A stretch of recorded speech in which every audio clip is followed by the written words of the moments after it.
We've got a Chuckrin Auto Parts special here tonight, jam-packed with guests, and right out of the gate, we're going to kick things off in just a moment with our first two guests, but we've got a big announcement coming up, too, at the end of the show well, and a lot of fun here tonight. Our Going Green segment tonight, sponsored by Chuckrin Auto Parts, only fitting here on Chuckrin Auto Parts night on 95.9 WATD. We are joined here in our first segment by late model driver and champion in the sport trucks back in 2019 and 2020. I think I got that correct. Richie Murray. Hello.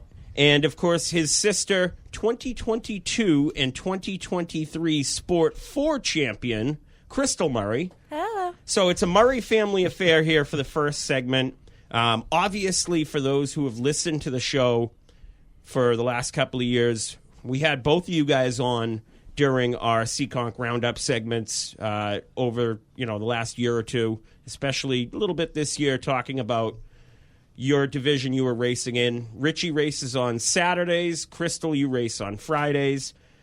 Welcome to the real official show for you guys, Myles on Motorsports, here tonight. Folks know you down at Chuckrin's for the black and green cars, obviously, at Seekonk Speedway. Start things out. Fast Friday comes before our Advanced Auto Parts weekly series on Saturday. Ladies first. Crystal, welcome to the show, and talk to us a little bit. This year, you made a jump up from the Sport 4 to the Pure Stocks. We'll talk a little bit about that, but talk to us about how 2025 really was for you. So 2025, like you just said, it was our rookie year in the Pure Stock division. It couldn't have been more of a blast than what it was. It was fantastic. We ended up 5th in points on the year, and I mean, with like all of the luck and everything that we were able to get done, and it was a really good accomplishment to be able to do as well as we did for the majority of the year. I mean, the second race out, we were able to get a third out of it, and that was after spinning and coming from the back. So it was pretty successful season overall. I mean, we all put in a lot of work over the winter, and I mean a lot of work over the winter to make it for the beginning of the year, and it really paid off, and it was really a lot of fun. Richie, a handful of podium finishes this year, good amount of top fives. Didn't find victory lane, but 2025 had to be a pretty steady season. You made the playoffs, finished 5th in points, just like Crystal also finished 5th in points. Talk to us a little bit about your 2025 season. Yeah, we found some consistency late in the year. Early in the year, we struggled for the first couple weeks, and then late in the year, we finally caught stride and got some consistency and got some really fast race cars week in and week out. And then once we actually started getting the fast cars, then the bad luck started kicking in. Either bad luck or mistakes on my part, but it was like we would have fast cars a lot, and then we'd either not be able to put tires on the car, shred tires the week before, so we wouldn't we'd have to run 3-week-old tires, or I would just make a mistake. Like it was the car had more speed the last half of the year than what the results showed, but we still were able to put top 5 in points together. Unfortunately, we had a consistent second half of the year in a system where consistency doesn't do much for you. And obviously, Paul, we're going to talk later on a little bit about your week that was. We're going to try to mention it right out of the get-go, but I know you've got some questions for both of these two. And not to mention, I haven't even mentioned him yet, middle of the show, we've got Tyler Clerk joining us, who runs Modifieds at Monadnock, also sponsored by Chuckrin Auto Parts. So yes, I don't know, whoever goes to Fridays, I go to Fridays really exclusively, right? And you see the Murray clan, and you guys are laughing, but it's like it's an intimidating bunch. We have a fantastic fan crowd and a lot of family support us week in and week out. I don't know if it's your mother or your grandmother, but like I don't even want to mess with her. Like I wanted to say congratulations one time, and I was scared to get near you. We got custom seats. Do you bring the same crew with you? Yeah. Yes, yep. Yeah. Usually, I don't know which usually gets more. It's usually about the same, but it's like different parts of the family are available either on Fridays or Saturdays. Yeah. And I sit one section away, and it is so much fun to watch it because as you're passing cars, like grandma or ma, I don't know, whatever. She's like throwing fists in the air, like screaming, and I'm like, wow, this is gonna get crazy. Which grandma, one or both? Listen, if there's two, I don't know, because I can't even get close enough. One time I wanted to congratulate, and everybody was like looking at me when I was trying to inch in on you, Crystal. So I was like, I'm just gonna stay away. But how cool is that to be able to do that with your family? Oh, I mean, it's everything. I mean, it started back in go-kart days. So, like, back in go-kart days, we had our Mama Jeannie, and she was there every week. She would get there before we would get there and pull in with the trailer, and she would watch and she would cheer us on every week. And it's just grown. And now that we're when we used to race mini cups, we were a little bit more up north, so the crew couldn't come with us every time, like our whole fam crowd.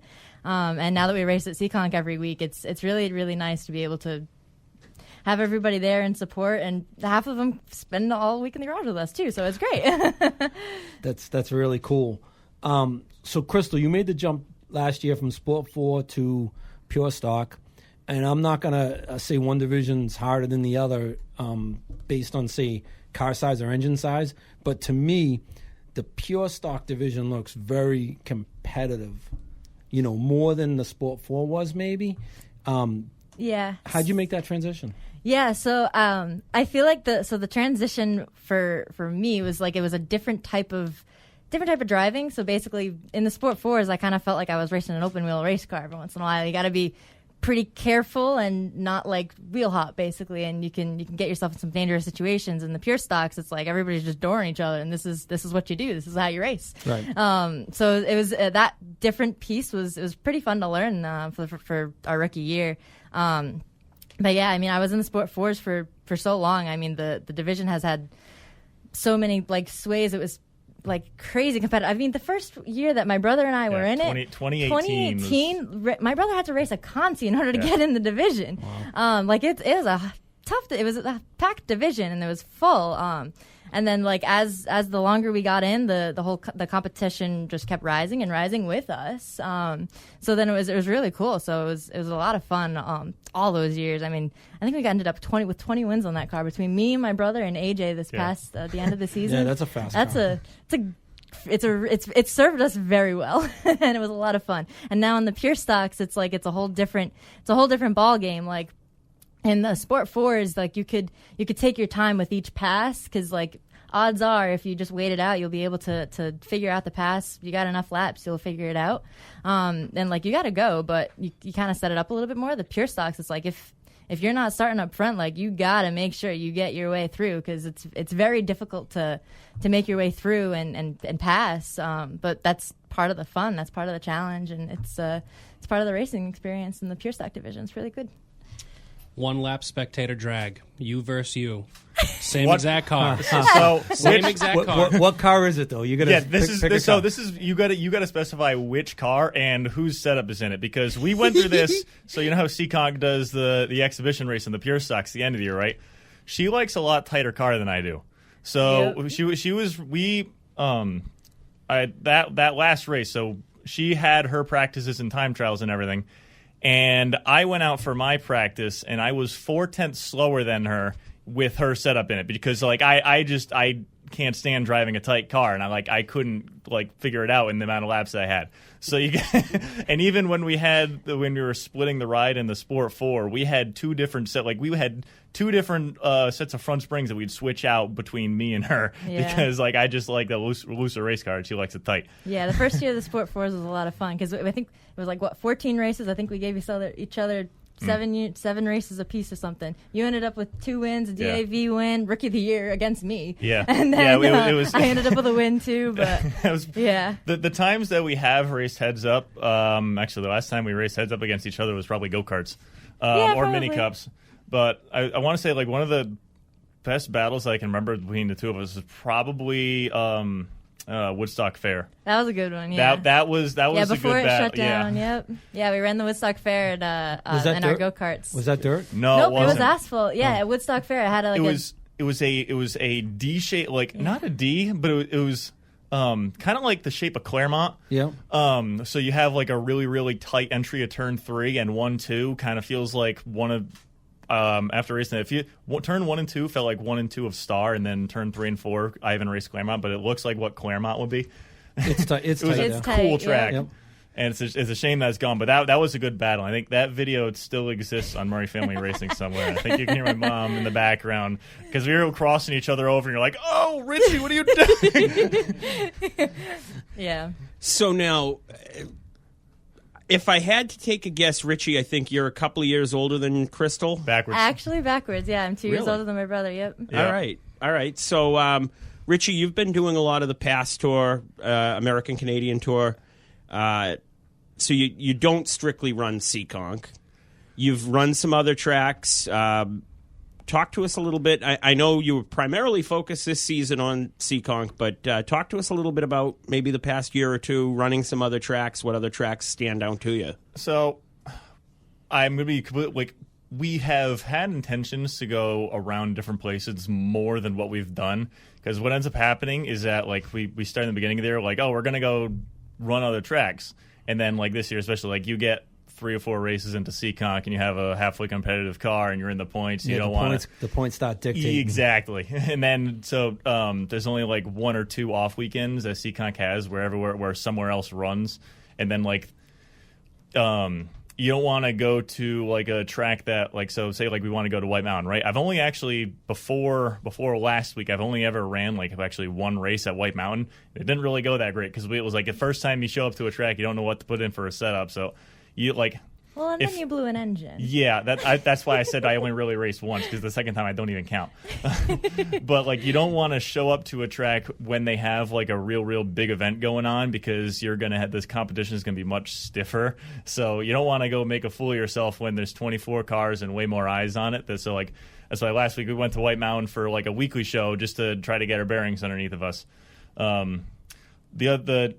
So the other time that we went around, we went to Star a couple of years ago.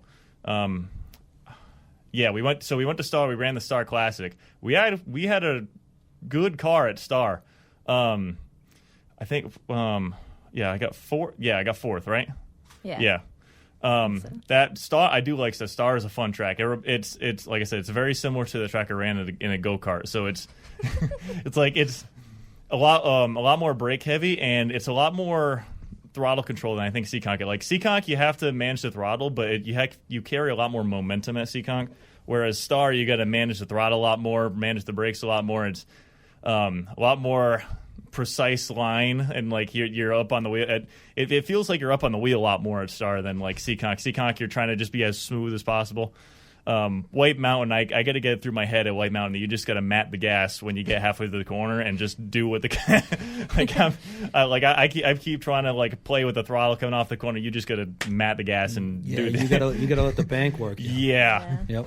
I got to get that through my skull. But yeah, we want to run I want to run more places. It's just the I feel like we want to get more competitive where we are at Seekonk before we start branching out and showing what we can do other places. So, Crystal, primarily for you as well, it's been mostly Seekonk too. But talk to us, because you both are winners in different divisions throughout. You've got to have a favorite win, obviously, whether it be Seekonk or anywhere else. But you got to have a particular win that might still stand out to you. How about you? Well, it's a tie. Probably the first win in the Sport 4, because we just blatantly weren't expecting it, and everybody was there that week, and it was a grand old time. Or the first championship win. That one was special too, because that one was it was the playoff format, and we led all year, and we're I just need this one win. It'll top it off, and we got it, and it was great. How about for you, Richie? I'm honest. I'm going to say not the first late model win. I want to say the late model with the first late model win in 2023, because or was it 24? Yeah, it was 24, because 2023 was an absolutely abysmal year, and then 2024 coming out and winning opening day was a breath of fresh air. That was probably the best feeling win I've had so far.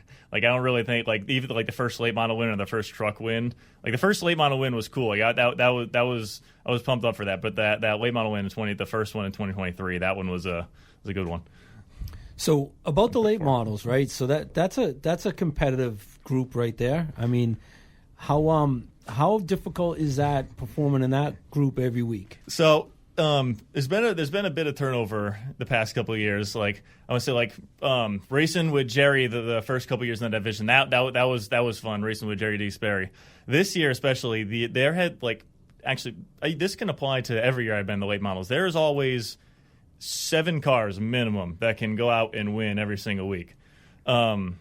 So it's it becomes a battle of like when I was first in the division, like people were trying to game the handicap system because it was more just starting ahead of the other fast guys, so you didn't have to pass them and just pass like the guys that were starting in the front row. But yeah, to battle like even like not the guy like everyone that's battling for wins, but like throughout the entire field, like you got some good like there was. When we we were down on tires, and I'm like battling for the hardest I've ever battled in my life for 12th, but like I'm on because I'm on junk tires. But it's like everyone through that field is like they know what they're doing, and it's good battling. I'm trying. There've been a couple times like a couple battles that like specifically stand out. So like the second place battling specifically like Charlie or Chase Belcher or like Jacob Burns, like those kind of like stick out every once in a while because they're real competitive and like they will race you hard and they'll race you like clean, like hard and like as clean as hard counts as. But like if you don't hit them, they're not going to hit you, and then you can just race them as hard as you want. Mark Jennison, it's like, you know how Ryan Newman in the Cup Series got a reputation for being like the hardest guy to pass? Yep. Mark Jennison has the reputation because he will just go to the third lane and just sit there and like make it extremely difficult for you to pass him because he can keep momentum on the top really well. What is one thing that you want to be better at for both of you for next season going into the 2026 race season? Let's see. Sorry if that was a very difficult Richie can go first. Let's see. That's a deeper question than you think it is. It's like the what list is comes too from big. the list. It's The like list is okay, too big. try like the things that you can help try changing in the garage, like the battle of how do we want to change the setup and making it not too risky that you're gonna end up having a worse car when you go there, but taking the risk to be able to make the car better and be like, okay, yeah, we want to change like these leaf springs this week and we're going to run it how it is and hopefully it's going to be better, or trying to play it a little bit safer, which was probably most of what we did this year because like how much of it was just me as a rookie going for Rookie of the Year to try to drive it. So probably that piece. I think honestly for me it depends week to week because there isn't one big thing I need to work on, but like something like.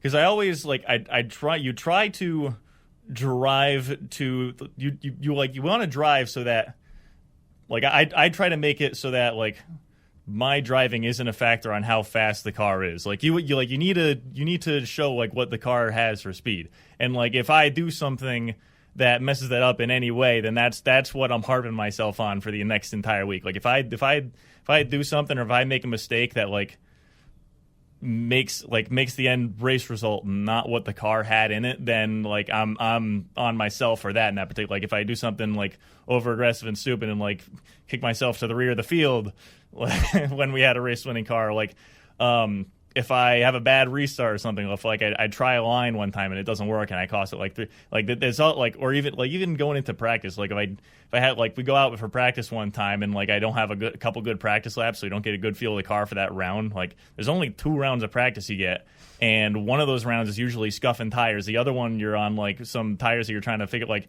So if you don't get like good feedback like from beginning to end, you just like it gets. The butterfly effect from something that happens in first practice all the way to the feature can last like literally 2 weeks because you're on a set of tires for 1 week and then you still have to carry that set of tires for the next week. So if you screw up the very first practice on that first set of tires, then you're screwed for the next 2 weeks. So you guys have a lot of different sponsors on the race car that help you get to the track week in and week out. But the one sponsor we all have is Chuckrin Auto Parts. And before you rattle off all the sponsors who help get you to the racetrack every week, talk to us a little bit about your partnership with Chuckrin's. So Alan, he when we first, or at least we first got sponsored by Chuckrin when I moved up into the trucks, and this is like I want to thank Josh Hedges for this, because he he was like my agent on my behalf, because I was like a undrafted free agent going from the Sport 4s to the trucks.